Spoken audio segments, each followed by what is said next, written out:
Monday Night Raw hot takes for you. Let's get started. We've got Charles Yancey says, Austin Theory reveal was underwhelming.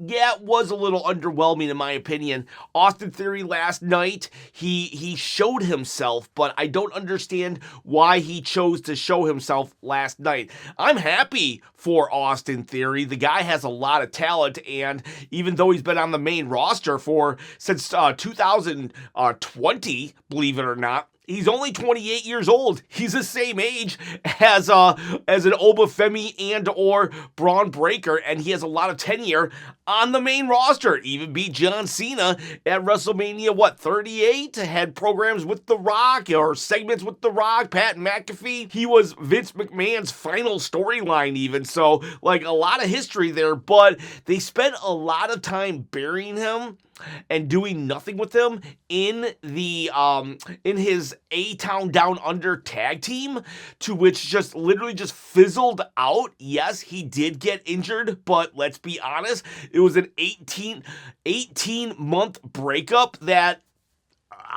who knows if they were ever really going to break up. And then he goes away, and boom, he comes back. It's a reveal that it's Austin Theory. I don't know why he did it last night.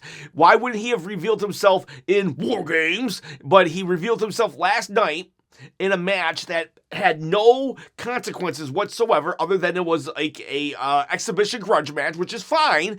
Exhibition grudge matches are fine between Logan Paul and Rey Mysterio, but why did he feel the need to suddenly show that, hey, it's me, Austin Theory? I don't know. It seemed like War Games would have been the place to showcase that, but yeah, I don't know.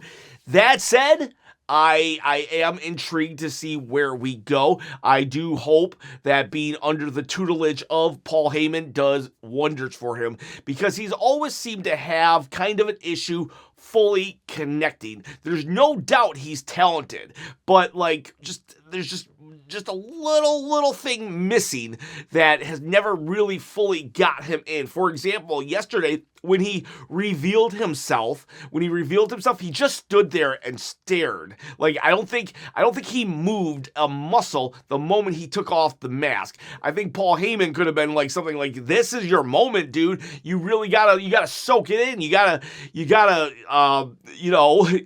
Gunther very much is a professional wrestler, right? They said professional wrestling killed sports entertainment, but last night Gunther was a sports entertainer and soaked it all in and got the crowd to really jeer him, and that's what Austin Theory needed to do. After the big reveal, get his camera shot, he really needed to interact with the crowd. So here we are, the most predictable, safest option to go with. They went with it, like Triple H usually does. We've known for a while now that it was going to be Austin Theory, and then lo and behold, it is Austin Theory. Fine, whatever. But hopefully now the constant pairing with Paul Heyman will finally be the missing piece, the missing guidance that Austin Theory needed to become that star.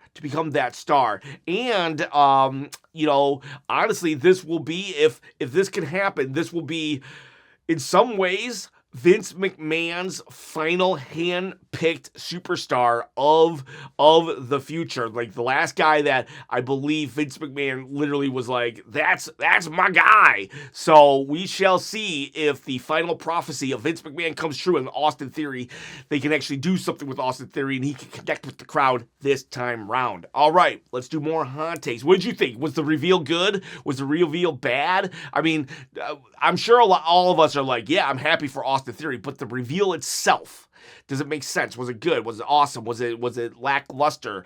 Underwhelming? What did you think of Austin Theory's reveal last night? All right, let's keep going. We got Rick Taylor says, I'm happy it was Austin Theory. Feels like he was punished for being Vince's boy. I'm glad they're going back to let him shine. Yes, I'm happy for him. I'm glad he's not being punished for being one of Vince's guys. But like I said, this will be Vince's last guy that he ever hand chose. Tuna Tunga I love the nuclear heat Gunther received. He definitely earned all the backlash after making Cena tap. I hope that WWE doesn't book him too boastful into making mistakes and losing, because the route, that is route I could see. Oh yeah, you're saying like he becomes so cocky that he starts losing because of his cockiness. I agree with you there.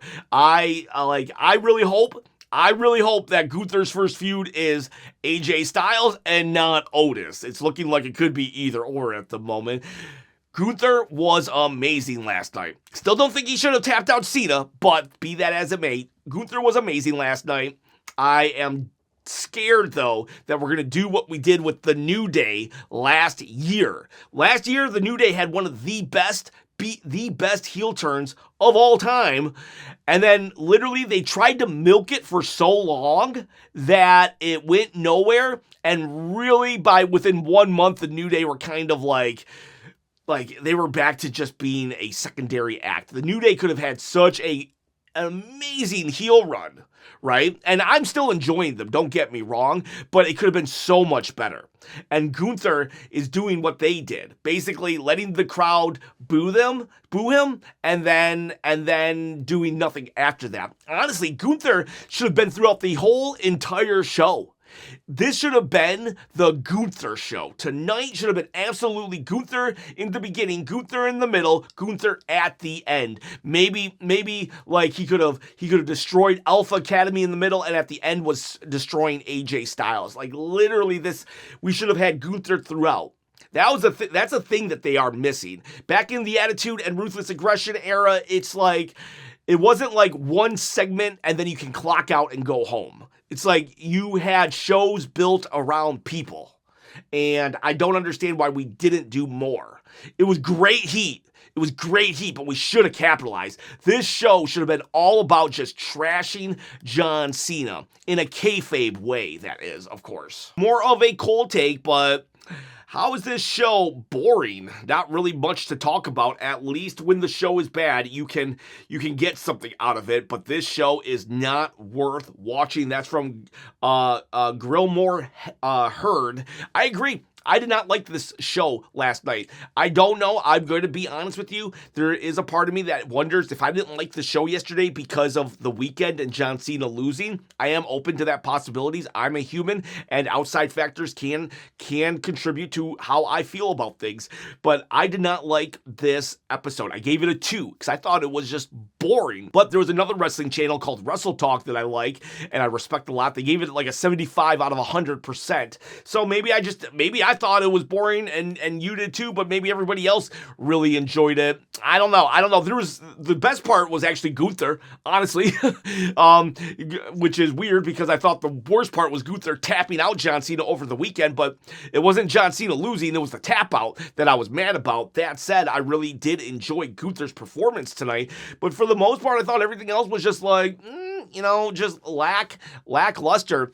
The Asuka spitting in the face and everything. It was like even that was kind of like only because that this has been so drawn out, and we've gotten just so little bit of storyline between this whole Asuka, Kairi, Io Rhea thing because of War Games interrupted everything. It's like this feud should have come along by now. You know what I mean? The stop and go, like we just take weeks off of it. So even the really cool stuff seems to just not really hit hard when you don't know if there's going to be a follow-up for 3 months. So I don't know. I thought it was boring.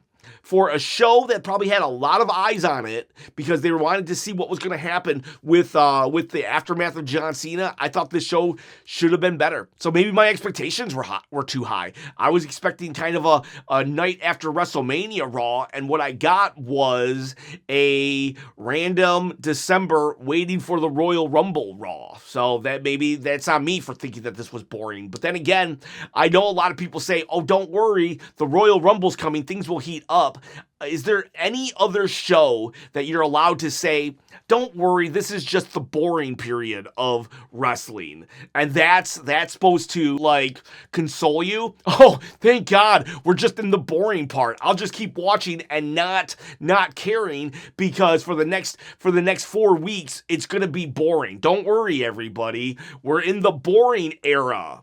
I mean, but then I'm the problem when I call it boring. You know what I mean? So it's like, I don't know. I'm supposed to expect it to be boring right now, but I'm not supposed to say it's boring because it's expected to be boring. That's me scratching my head. Go Buggy says, I think Nikki Bella has X-Pac go away heat because she ruined a great match and Nikki Bella can't beat Stephanie Fakir, so why is she still going for it? I do agree that it doesn't make sense that Stephanie and Nikki, the program is still going.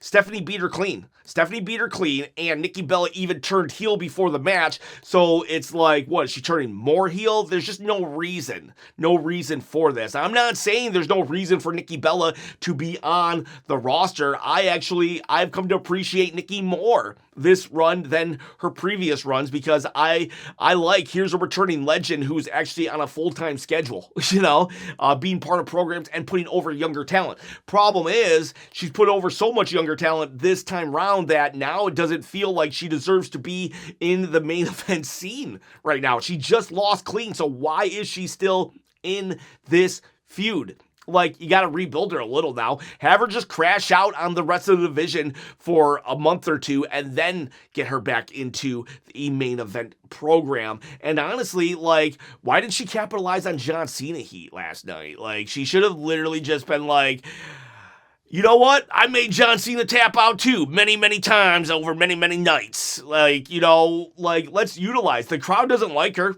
so let's make them not like her more. Sky Wonder Wolf. I didn't watch. I retired with John Cena. I'm sorry to hear that, but I do understand. Sky Wonder Wolf. You can keep watching the channel. I'll keep updating you on what's going on in WWE. So maybe you will come back. Maybe you won't, but I hope that you stay a part of this community. We've got Joe Litton. Only Samoans should wear a hoodie, and only Samoans nailed such a shocking surprise. That's a joke going to the when the bloodline was going on, like every PLE, a hooded masked man would pull out the referee or the person, and it was always Jimmy, Jay, or Solo Sikoa. And then looks like Austin Theory wanted to play Samoan for the night. Comet of Doom says, came back to wrestling because of Netflix after a long time of being a super casual. It seems to me that there are no thought-out stories to carry around. 97 had Team Canada versus USA Heart Foundation thing. Austin had the corporation feud always in the back of his head. The bloodline needs no explanation. Everything this year has felt haphazard excuse to get one pay-per-view to the next with no real reason to the events to exist other than we are contractually obligated. Yeah, you want to know something, dude? I really do think it's Unreal. I think that TV show Unreal has really screwed things up. I mean, TKO has really screwed things up, and Triple H, he's just booking to make moments. Just moments is all Triple H books for nowadays. He's not a long-term booker. He's just not a long-term booker, and it's just, I mean, The Vision didn't even have a name for 3 months. They didn't have a name for 3 months, and just drop storylines. Austin Theory, Grayson Waller, 18 months of building up to a tag team breakup. 18 months to a breakup, and then they don't do anything with it. And now Austin Theory is suddenly in the Vision. It's like, I'm glad for him to be in the Vision, but at the same time, like, what does he deserve? When was the last time Austin Theory actually was winning a match? It's odd. It's odd, and that's Triple H's booking nowadays. Skywalker says, I feel like we're watching a series out of order. Nothing makes sense, and there's no storyline to follow. Yeah, we kind of are watching it out of order because stuff like War Games got in the way. Like, look at the Rhea, Io, Asuka, Kairi feud. It's like, it was red hot, right? Red hot. Asuka was the best thing going on WWE TV. Rhea gets injured. So, boom, they suddenly stop. Io never had to be taken off TV. They could have been fighting Io the whole time until Rhea got back to help her. But no, they took it off and they went a different direction. So then, boom, Rhea, she gets healed up enough where she can wear a mask, and now she comes back. But now we have to do War Games, right? Now we have to do War Games, and it has to be about Rhea and Charlotte. And I'm glad they didn't drop their animosity, but it's taking away from the feud. And now that we're like 3 weeks removed from War Games, now suddenly Asuka's on the attack again. Kairi suddenly cares again that Io betrayed them, that they chose Rhea over Kairi and Asuka. It's just like, everything is out of order. And we're supposed to be, I guess we're the problem somehow. Like, because if you say that, it's like, oh, just shut up and watch. Just shut up and enjoy. Here's a solution. Just don't watch anymore. I don't understand how that's a solution. Just don't watch anymore because things are out of order. Tell me any other TV show that can just air things out of order and it's perfectly okay. I don't understand that. If you want to tell us that wrestling is so fake all the time and get over it, nerd, well then treat it like other forms of entertainment that consistently make sense. Jacob Dino fan, I freaking knew it. Yeah, about Austin Theory, yeah, we all kind of knew it. Like, we all kind of knew it. Go Buggy says, why are the Usos coming out in the beginning of matches to Jey Uso's theme song, and then at the end of the matches, they go back to the Usos theme song? I'll tell you why. Money, my friend, money. And if you don't like that, you can shut up and stop watching the product. Phase Rip, wink. So Gunther, after tapping out and retiring John Cena and getting massive heat, his first feud is against Alpha Academy? Triple H, you were so close. Yes, if this, did not we learn anything from Gunther and Jey Uso in the beginning of the year?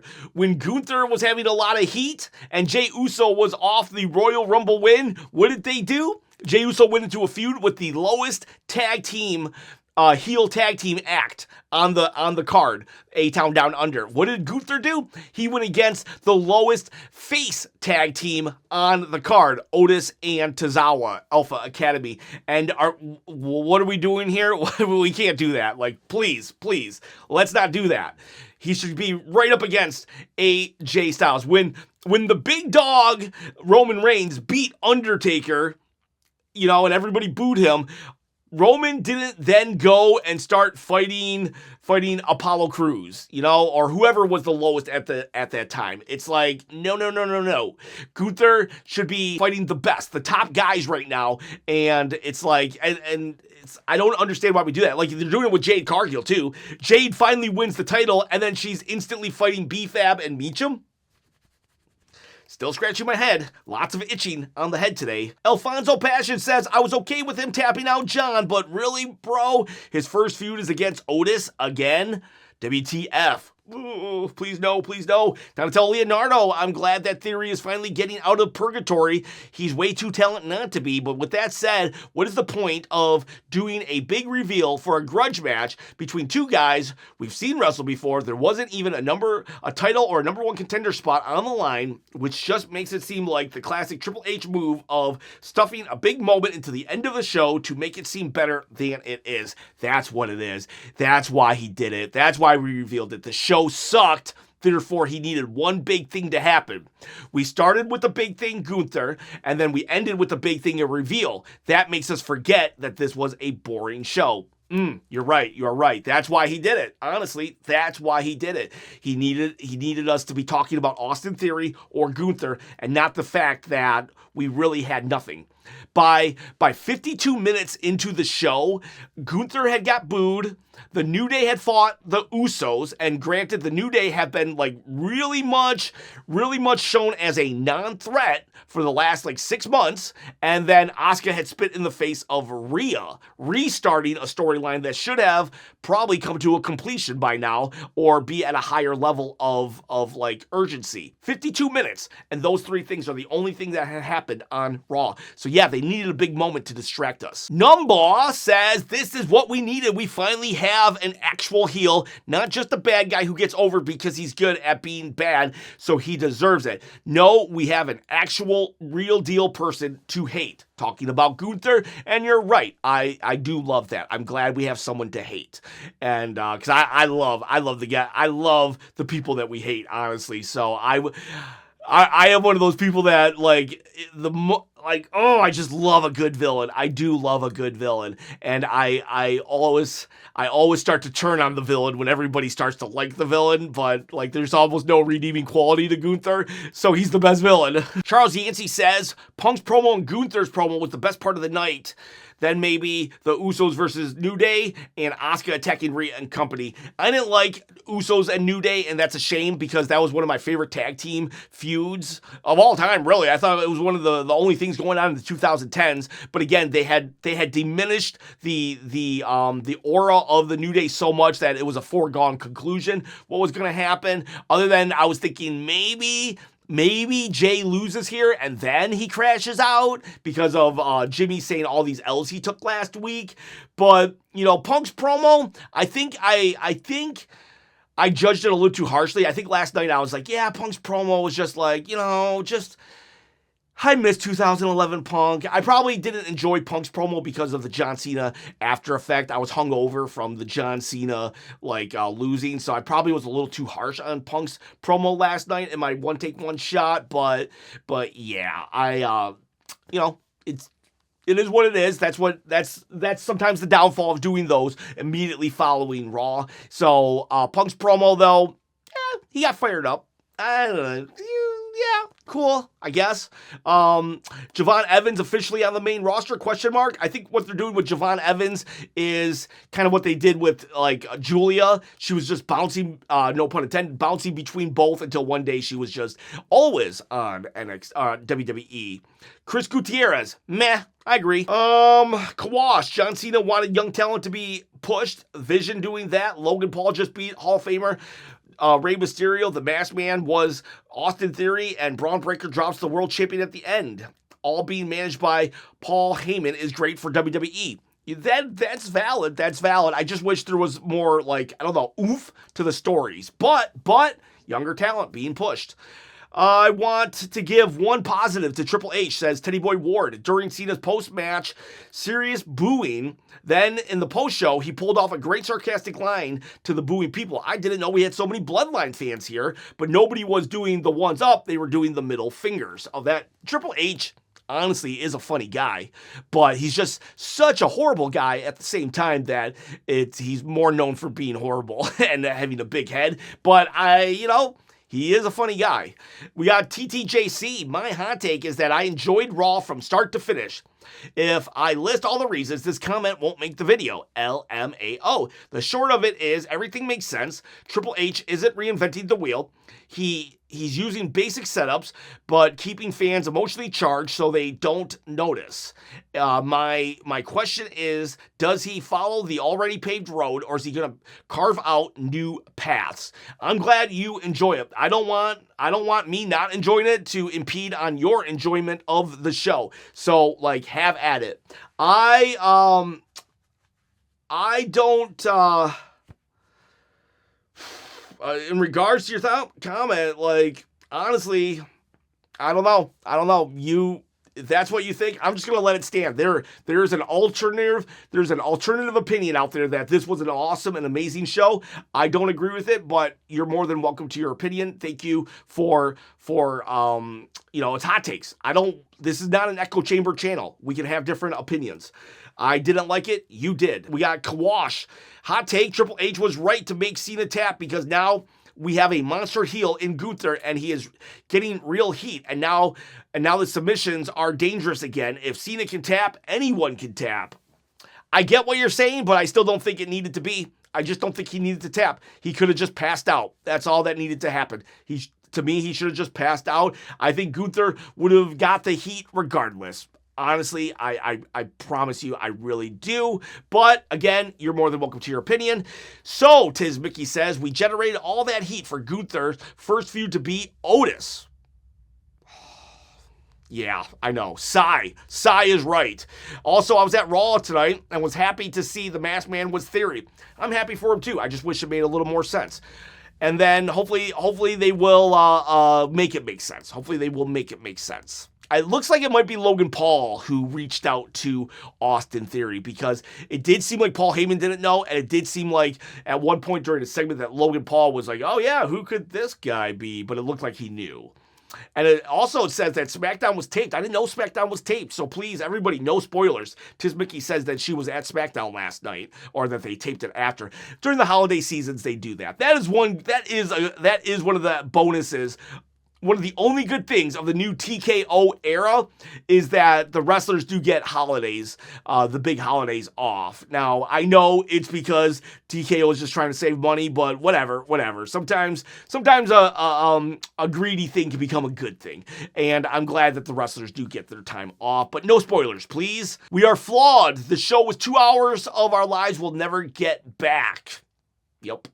I think Liv is going to turn on Raquel, says Martins. I think so too. You could tell that Liv is like, kind of like, who are you to be telling me that, Liv is definitely feeling some kind of way. I wonder when we will get that heel turn. Hopefully it's not in 4 months. It feels like it needs to happen sooner than later. Raquel is already starting to act like a babyface in that she's like, hey, don't worry, I'm good. I don't want anybody out there. And Nikki Bella is attacking her even. So it seems like the Raquel Rodriguez face turn is happening. Crowd was literally chanting Theory's name. If he doesn't get a rocket ship, I quit, man. Fornix. Yeah, they were. They did shout his name. I was surprised that they even recognized who he was, honestly. So it wasn't like the biggest of shouting, but they did recognize him. Oh, please, yeah, let's rocket ship this guy. He has the talent. We get him under Paul Heyman permanently, and let's just go. Let's not stop book this guy. We need to go. FMJ says, I think I'm going to start using Monday and Friday as gym days, but thankfully my Wednesdays and Saturdays open up, so I'm looking forward to learning about some of the good old AEW. I really do need to start getting back into AEW. I need to try harder. I try like 2 or 3 times a year to really get invested in it. I keep up with AEW, but for some reason it's never fully just grabbed me by the heart and said, Chop, you're one of us now. You're a sicko now. I want to be a sicko. I really do. Can I get an AEW fan to just cough on me so I can become hugely invested there? WrestleCash was hoping for something to happen. Yeah, I mean, Austin Theory, even though we've known that it was Austin Theory for 3 weeks, that's what happened last night. It bothers me that the Usos aren't using their own theme. Sucks for Jimmy to have to come out to Jay's solo music, says Reina Reps. Yeah, it's money. It's money. It's all about the money. All about the money. Money, money, money, money. Then we got Theory revealing himself to No Pop is hilarious. That's Sadie Nicole. Yeah, there was no pop, but eventually they did recognize him. He should have kept the hair. We needed to get that visual. Maybe next week he could have came out with the shaved head. Because then that solidifies, this is the guy we knew. This is the guy we now have to get to know. I think that would have helped, actually. And then Kid Wilkes, Adam Pearce berating Gunther for being John Cena's final opponent, like he and Nick Aldis didn't make the tournament. Yeah. Nick Aldis or Adam Pearce had no right to really be mad at Gunther for doing what he did. Honestly, as from a GM's perspective. However, you could say that they are more mad at how he was treating, we're talking kayfabe here, how he was treating the whole, how he was gloating. So they weren't mad that he won, they were mad at how he was acting after he won. Like, kind of like, there's such a thing as a poor loser, but also a poor winner. That's probably what it was, but I think Adam Pearce should have just stayed out of it, and we could have just done the wrestlers. And I wish AJ Styles would have been sitting on like a smashed up car. Like the entire car was smashed up, and then he stared down Gunther, and then Gunther had to look at his car, but he didn't care because he was still more happy about just beating John Cena. We could have got a little more story out of this, but again, I think Gunther should have just throughout the entire night just been horrible. There you go. Because AJ smashed up his car, he had to stay in the arena, and so he made it everybody's problem. He became everybody's problem because of AJ smashing up the car. So there you go, boys. There you go, girls. Not my favorite Raw. Had nothing to do with John Cena tapping out. That holds a whole separate issue to what my grievances on Raw were. I just thought that this was a very lackluster show when it should have been the night after WrestleMania, to be honest with you. A lot of eyes were on the product to see what would happen, and all we got was really, really about 10 to 15 minutes of really solid product, stretched out over 2.5 hours. So there you go, boys. There you go, girls. Hopefully I'm the problem though, because we're at the downtime at WWE. They're allowed to give us garbage TV right now. So I'm the problem though. But after Royal Rumble, I guess I'm allowed to critique the product again. All right, boys. All right, girls. You have a great day. See you tomorrow.